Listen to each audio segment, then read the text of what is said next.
I don't post personal videos and photos of myself on Facebook. If I do have videos and photos, I will send to my friends like privately. I don't share about my deepest secret or like my insecurity. Some people, they actually share articles and then they give very biased opinions or even racist remarks. I think it's not very intelligent to do that, because in future when you go out, when you are looking for work, your employers, your potential employers will most likely search for you on Facebook, and then if they see that you are posting these kind of things, it doesn't reflect very good on you. There are certain cases when people are on internship, then they posted negative comments, and then after that they were friends with their boss on Facebook or Twitter, and then obviously they were found out and then they got terminated. Hi, I'm Daniel Martin, and we're in NUS talking to students about social media.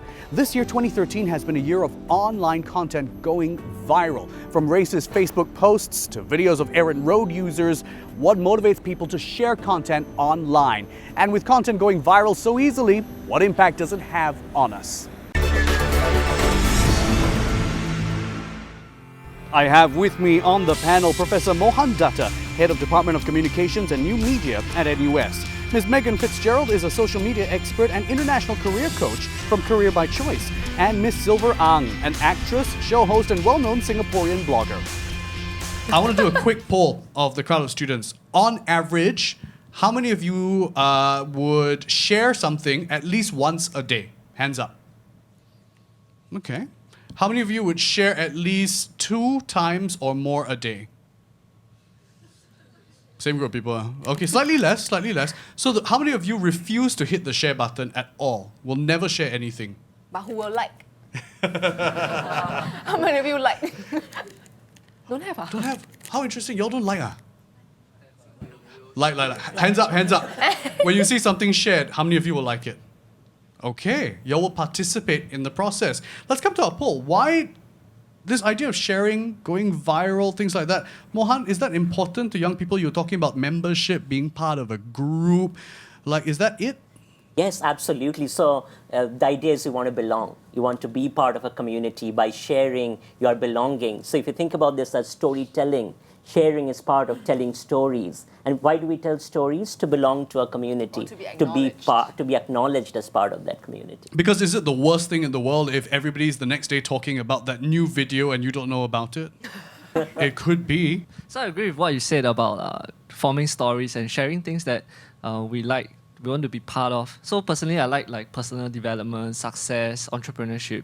So whatever I find valuable, I'll try my best to share. But at the same time, I like to see who likes it, who share it. So in a way, I'm trying to find out who are the people that I can identify with and perhaps like strike a conversation. Why I share is because of like sometimes I feel that people out there, they lack the cognitive ability to understand a situation better. In the sense, they don't have the prior knowledge, or like they don't like do like research on like certain incidents. Or like An uninformed comment. Yes, correct. So in the sense, if they like some people do not know, so I think it's my like obligation to actually like not say educate them, but at least like help them like learn together. Actually, so you would more. Jump in and defend the group, for example? I would say I wouldn't jump in, but I would like to like share, like for example, have like further articles. For example, they post one article, I'll post a follow-up article in the sense that actually there's more than to what you just posted. What is the consequences of uninformed opinions, like a young man suggested here, that people are just shooting off? That's again a great point. And I think often what happens is when people comment without thinking through, they build into this sense of prejudiced or heuristic-based thinking without really being informed by thought. So say, for instance, you might have a set of public opinions based on a posting on Chinese foreigners. And then other people start posting on it, and pretty soon you have a stereotypical environment where everyone is talking about the Chinese foreigner problem.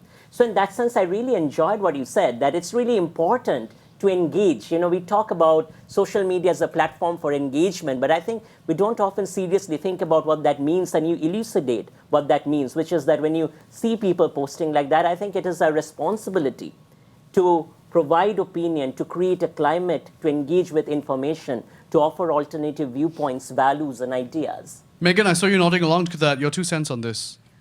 I absolutely agree. I think that social media is a space for discussion. And when misinformed people come on and share, we take a lot of information on the internet at face value. So you hear something, and if you don't know about it and you're hearing from a misinformed person, you could take on board some very erroneous information. So the more that people can talk about these issues, the more that discussion can happen, minds can open. I absolutely agree with what you were saying. Mohan, is this kind of discourse or the experience that our young people have with social media from such a young age going to shape their view of the world from now on? Yes, I think that they are really going to learn to engage in this medium in this way, and they're going to expect to be engaged in return and to be listened to in the process. So again, this is the part of organizational learning. You know, when we say that we are going to do engagement, but all we are doing is posting a bunch of our Facebook comments, that's not really engagement. I think their expectation is that they want to be listened to. You know, so as head of CNM, say if I have a Facebook page and I post comments on them and they comment in return, I think they would expect to be listened to from me. So if they have policy suggestions, hey, we don't like this, they expect me to respond to that in ways that are meaningful and engaged. In the next segment, should you be customizing your image to figure out how to portray yourself online? Stay tuned, and of course, the way you can watch the next segment is clicking on the next video for the final part of Talking Point live on campus here at NUS.